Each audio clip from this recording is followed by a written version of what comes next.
तो दोस्तों अनाया की मम्मी और अनाया के पापा ने आज किया था प्लान आम तोड़ने का। और आम तोड़ना इतना मुश्किल था कि इतना आसान भी नहीं था, क्योंकि आम लगे थे बहुत ऊंचाइयों पर और वहां पे बाउंड्री पे चढ़ के अनाया के पापा ने आम तोड़ा। बाउंड्री पे लगे थे कांच के टुकड़े, यानी कि बहुत ही मुश्किल हो गई थी आम तोड़ने के लिए। और यहाँ अनाया के पापा अनाया की मम्मी को आम तोड़ तोड़ के फेंक रहे हैं और अनाया की मम्मी रखती जा रही है एक जगह पर इकट्ठा करके। बच्चे बार बार चिल्ला रहे थे, मान नहीं रहे थे कि हमें भी आम चाहिए, लेकिन अनाया की मम्मी मना कर रही थी कि आम मत लो, वरना आम से निकलने वाला पानी आपकी स्किन को खराब कर देगा। और कई कपड़े और हाथ भी अनाया की मम्मी का और अनाया के पापा के बहुत ज़्यादा खराब हो चुके थे। यहाँ पे आम से निकल रहा था पानी और बार बार अनाया और लायना चिल्ला रही थी कि हमें भी आम चाहिए, हम भी तोड़ तोड़ के रखेंगे, लेकिन हम लोगों ने उनको दूर कर दिया था।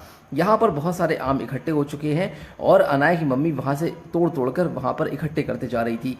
आम बहुत सारे लगे हुए थे और ऊंचाइयों पर लगे थे, और इसलिए तोड़ने का प्लान बनाया क्योंकि बच्चे रात में आकर आम तोड़ रहे थे। पिछली बीती रात में 10 बजे रात को बाहर के बच्चे पत्थर और डंडे मार रहे थे, इसलिए अनाया की मम्मी डर के घबरा गई थी कि रात में आखिर पत्थर कौन चला रहा है। यहाँ पर अनाया कह रही थी कि कहते हैं आम हमने खा लिया है, लेकिन हमें और भी चाहिए, इसलिए अब आम हो गए थे गंदे और उन्हें धोने की बारी थी।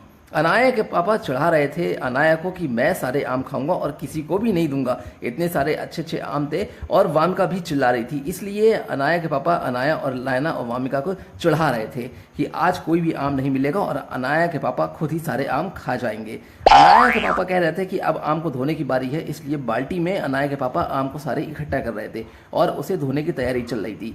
यहाँ पर अनाया के पापा आमों को इकट्ठा कर रहे थे, लेकिन बच्चे बहुत देर से चिल्ला रहे थे कि मम्मी भूख लग रही है, कब हमें खाना मिलेगा। खाने में हो गई थी देरी आम तोड़ने की वजह से और यहाँ पर आ चुका है खाना गर्मा गर्म। तो दोस्तों यहाँ पर खाना खा रहे थे बच्चे बहुत तेजी के साथ और अनाया की मम्मी छील रही है आम, और मिर्च और नमक के साथ लगाकर खाया जाएगा। अब आम सब बच्चे खा रहे हैं साथ में मिलकर, लेकिन यहाँ पर हो गया है एक और ड्रामा। ये देखिए, ये है लायना और ये पे चिल्ला रही थी कि मम्मी मुझको भी बहुत ज़्यादा आम चाहिए, और आम मम्मी दे नहीं रही थी क्योंकि उसने पहले से ही बहुत ज़्यादा आम खा लिए थे। तो हम लोग ले रहे हैं यहाँ पर आमों का मजा। तब तक के लिए बाय बाय।